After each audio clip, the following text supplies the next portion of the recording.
Seriously, don't have a baby with a guy you've broken up with.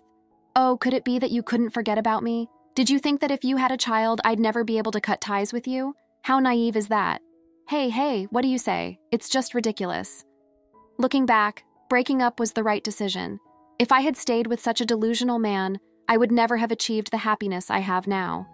Today, I want to talk about my unforgettable dark history and the revolt against it. My name is Lorelei. I'm a 53-year-old housewife who enjoys doing household chores while watching the morning news. I was 38 at the time. I was living peacefully with my husband, Orson.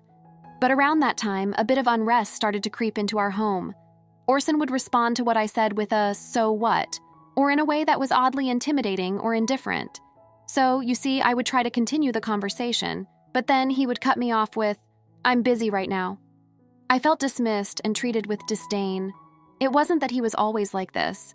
If anything, he was someone who loved to chat and would crack jokes to make me laugh whenever he had the chance. But then this transformation happened. It was such a sudden change that I wondered if I had done something wrong, but I couldn't think of anything specific. One day, I noticed a faint lipstick mark on the back of a shirt Orson had brought to the laundry. He had come home late from work that day, claiming he had to work overtime. It was hard to imagine that someone at Orson's male-dominated office had leaned against his back with lipstick on. If that were the case, it was too scary to even think about. Could it be a woman, I wondered?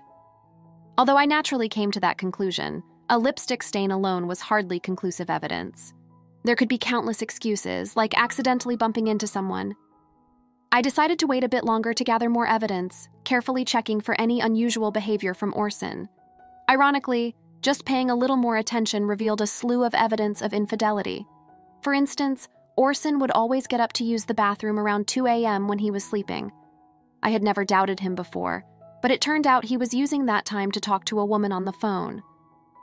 In the bathroom, there were also instances when I found long strands of hair inside his suit jacket, and sometimes, upon closer inspection, his handkerchief seemed to have traces of what appeared to be lipstick. The most damning piece of evidence was a tinted lip balm I found when I borrowed Orson's car for the first time. After 10 years of marriage, the frustration of having Orson taken by someone new, along with the loneliness of not wanting to be alone and the resurgence of my affection for Orson, was overwhelming. Is there no chance of starting over? Isn't there something I can do to make him look my way again? Isn't there a way to rekindle what has cooled off? Just as I was pondering these thoughts, the reality of my pregnancy became clear. Needless to say, I thought pregnancy at this time was a gift from God. We don't have children. The monotony in our relationship might have been the cause of Orson's affair. Maybe this pregnancy could be the chance for him to change. Holding on to that hope, I brought up the pregnancy to Orson. But then what the heck? Give me a break. This is such a hassle. Let's just break up. I couldn't believe my ears. Well, looking back, I think my judgment and expectations were too naive. The likelihood of a man who's cheating coming back is extremely rare. Life isn't like a TV drama where things just work out smoothly. But back then, I truly believed that since we married out of love, we could surely find our way back to each other. Is that really how you're going to say it? It's your child too. Even for the child, it would be better off for a dad like me not to be around. You've realized it too, right?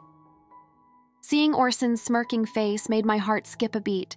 That I was having an affair, pretending not to know about Orson's affair, and hoping the pregnancy would magically fix everything, felt like I was being pushed off a cliff. At that time, I thought if the affair was brought to light, things would get tense and Orson would never come back.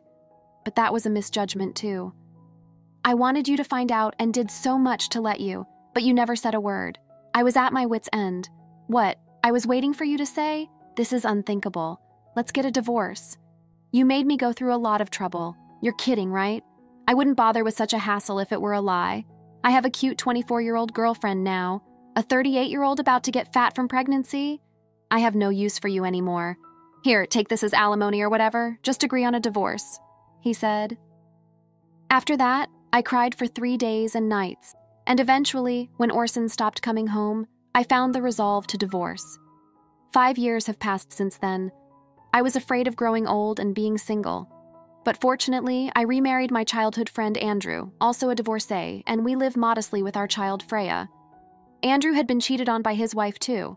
A fellow survivor of a messy divorce, being comrades who share the same pain, made life with him very comfortable.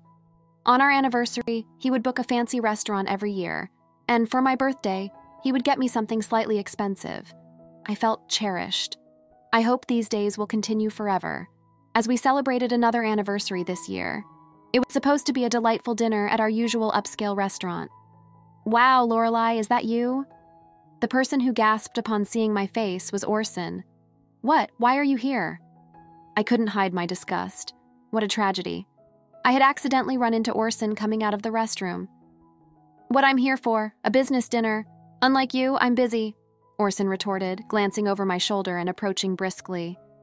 Wow, so you had the child, huh? The one you were pregnant with when we split? That's gross, Orson said, grabbing the child's hand, looking closely and beginning to say outrageous things. Seriously, don't have the child of a guy you've broken up with. Oh, could it be that you couldn't forget about me, thinking that if you had a child, I'd never be able to cut ties with you? How naive is that? Hey, what do you say? Orson grinned, seeming to be having a great time, spinning the child around by the hand. Enjoying the story so far? Show your support by liking and subscribing to our channel. Now let's dive back into the story. The child's face twisted in distress, and he started crying out loud. Daddy, Mommy, help! Some stranger is taking me. There. I'm your daddy and your mommy's right over there. You're just like her, a stupid child. Orson blurted out those words. And suddenly a man towering over, taller than 6 feet, appeared from behind and forcefully grabbed Orson's arm. Excuse me, but that boy is mine. You know what? Orson's bewildered expression almost made me burst out laughing. Huh, is this guy your new husband, Lorelei? Orson asked, confused. I didn't answer Orson's question. I'm not sure what you've been saying, but surely you don't think you can make someone's child cry and get away with it, do you? The tall man said, glaring at Orson. A glimpse of a tattoo peeked out from his arm, and noticing it, Orson instantly turned pale. Wait, Hey, Lorelei, tell your husband to stop, Orson protested. Excuse me, that woman is not my wife, the tall man clarified. What? Confused again. Orson glanced back and forth between me, the man, and the screaming child. What? Then who is this child? Before he knew it, Orson's arms were bound by the man. This man is a lunatic, repeating nonsense. Someone called the staff. There's a man here harming a child. Orson's outcry stirred the restaurant. What a day this turned out to be on such an important anniversary, I thought to myself with a smirk. It turned out to be quite a memorable day. Waiter, over here. I saw this man forcibly grabbing a child's arm. My words left Orson gaping in shock. Wait, Lorelei, what's going on? Seriously, I don't understand what's happening, Orson frantically protested. I said I am not that man's wife, and that child is neither mine nor yours, I explained. But he was right behind you. You were blocking the narrow passage to the restroom entrance, standing there like a post, preventing the boy from entering. He was simply following his father to the restroom, and you obstructed him, I clarified. What? Really? You might want to make people the butt of your jokes, but you should be careful of jumping to conclusions. Why don't you look around a bit more? The tall man interjected. Shut up. I don't need to be lectured by you, Orson retorted. Indeed, my valuable words probably wouldn't reach a suspicious person like you. I'm not a suspicious person, I said with a smirk. Well, any man who approaches an unknown child, grabs their arm, and then uses baby talk like I'm your daddy is undoubtedly suspicious, no matter how you look at it, the tall man added. But that was... And then you tell the woman in front of you a mommy is right there, isn't she? Are you still under the impression that we're married? I questioned Orson with a smirk. As I said this, Orson turned red with anger and shouted, "Don't mess with me!" But the louder Orson's voice, the tighter the grip of the man holding him. Ow, hey man, back off! I'm innocent! Innocent! Orson protested. It's undeniable that you made my dear son cry, isn't it? I intervened. But that was a misunderstanding, Orson quickly interjected. It's a fact that you misunderstood and assaulted someone else's son on your own accord, I rebutted. Then Orson glared at me and said, "You jerk." Yikes! Getting glared at by a suspicious person. How scary, I responded sarcastically, with a hint of mock fear in my voice. This seemed to irritate Orson even more, and he began to struggle wildly against the man restraining him. Thinking you and I are still a couple, huh? Or could it be you haven't forgotten about me? I taunted him with the same accusation he had thrown at me earlier. Predictably, Orson got angry, and sensing the danger, the tall man quickly pinned him to the floor. If you thought you could escape from me, you're sorely mistaken, the man warned. While the man might have meant it lightly, the tattoo visible on his arm made the threat seem all too real. Orson must have thought this might be the end for me today, I thought to myself. Come on, Lorelei, tell them it's a misunderstanding, Orson pleaded. But dragging someone else's child by the hand isn't just a misunderstanding, I retorted. I thought he was my child. Orson's voice broke, resembling that of a child, which made me burst out laughing. You claim him as your child without even acknowledging or paying child support. What did we ever discuss about acknowledgement or child support after our divorce? I questioned. Well, no, but you knew, Orson responded, realizing his error. I had no intention of acknowledging it, which is why you never contacted me, right? Idiot. I wouldn't just let it go. If I had a child, I'd make sure you acknowledged and paid up one way or another. Then why, at that time, the pregnancy test was wrong? I went to the gynecologist, and it turned out I wasn't pregnant, which solidified my decision to divorce. Yes, during those 3 days when the topic of divorce came up and Orson stopped coming home, it's true that I spent that time crying. But considering I might have had a child, I couldn't just divorce without clarification. So I first went to the gynecologist. I wanted to sort out alimony, child support, and future living expenses. In my head, even if we were going to divorce, if avoiding the divorce would benefit the child, I was prepared to endure. However, at the gynecologist, there were no signs of pregnancy, but they did find a tumor on my ovary. During the surgery for that, I happened to share a room with Andrew's mother. Andrew and I were childhood friends, so I knew his parents well. Reuniting with Andrew during his visits, we became close again. At one point, I thought of the pregnancy as a blessing from God to make things work with Orson, but in reality, it brought me to someone who made me realize that parting ways with Orson was the right decision. And it also led to the early detection of my illness. Despite having one ovary removed last year, I gave birth to Freya, my child with Andrew. It may seem like I've been through a lot, but in truth, it's all been for the best. Upon learning everything, Orson turned pale and muttered, "No way, I got dumped by that woman." Needless to say, I couldn't help but laugh. Well, it's no surprise a young woman wouldn't want to be with an aging man like him. At that moment, a police officer appeared. It seems someone from the restaurant had called them. Orson received a stern warning from the police. It seems the misunderstanding was cleared up, and he apologized profusely to the child's family, which prevented the situation from escalating. The scolding from the police seemed to have hit him hard. He even came to apologize to me. Since Orson doesn't know where I live now, he went to my parents' house to express his apologies to my mother.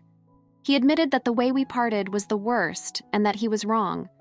Aging, having been abandoned by his affair partner and finding himself increasingly isolated, the recent incident seemed to have broken him, leaving him to feel the loneliness of having no one to comfort him.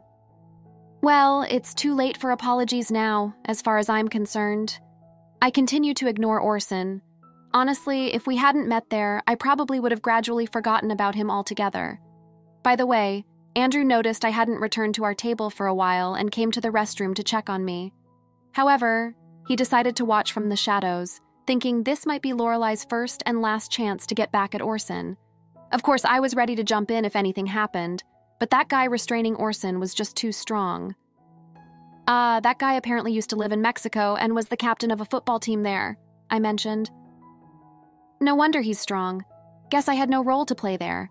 I was seriously scared, thought he was from some dangerous profession or something, Andrew said with a laugh, and I couldn't help but laugh along with him.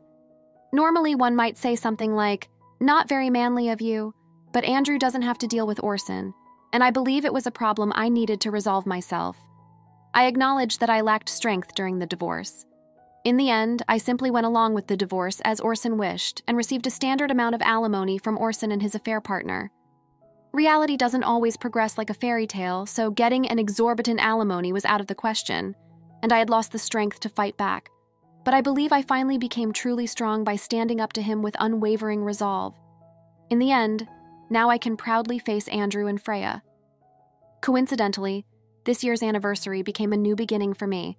And now, with Andrew becoming a freelance architect and his income doubling, I quit my part-time job and am enjoying life as a relaxed housewife. When I ask Freya, who's somewhat in a rebellious phase, to do something, she complains. But when I stay silent, she quietly helps out. This trait of hers is something that only Andrew and I see, secretly finding it irresistible. Though Freya is our only child due to a late pregnancy, our family of 3 and our 2 dogs live a life that's lively, perhaps too much so. Despite never having children with Orson, I was able to conceive and give birth at an older age with Andrew, even with just 1 ovary remaining. In a way, I consider this to be fate. As a child, I secretly dreamed of marrying that special someone destined just for me. And who would have thought that dream would come true with a second marriage? Sometimes I allow myself to indulge in such dreamy thoughts. With these reflections, I cherish the ordinary days that come my way. Days that are anything but ordinary, filled with love and gratitude. Let's conclude with our story. As time passed, Lorelai found herself embracing her new life with Andrew and Freya. Their family grew closer each day, filled with love and laughter. Despite the challenges she faced, Lorelai emerged stronger, wiser, and more resilient than ever before. Orson's presence faded into the background of her memories, a chapter of her life she had closed long ago. She no longer dwelled on the past, choosing instead to focus on the bright future ahead with her newfound happiness. Through it all, Lorelai realized that sometimes life takes unexpected turns, leading us down paths we never imagined. But in the end, it's how we navigate those twists and turns that define us. And so, with a grateful heart and a renewed sense of purpose, Lorelai embraced each day with hope and optimism, knowing that the best is yet to come. Thanks for watching. How did you find the story? Let me know in the comments below. Don't forget to like this video and subscribe to our channel for more awesome stories like this. Your feedback and support mean a lot.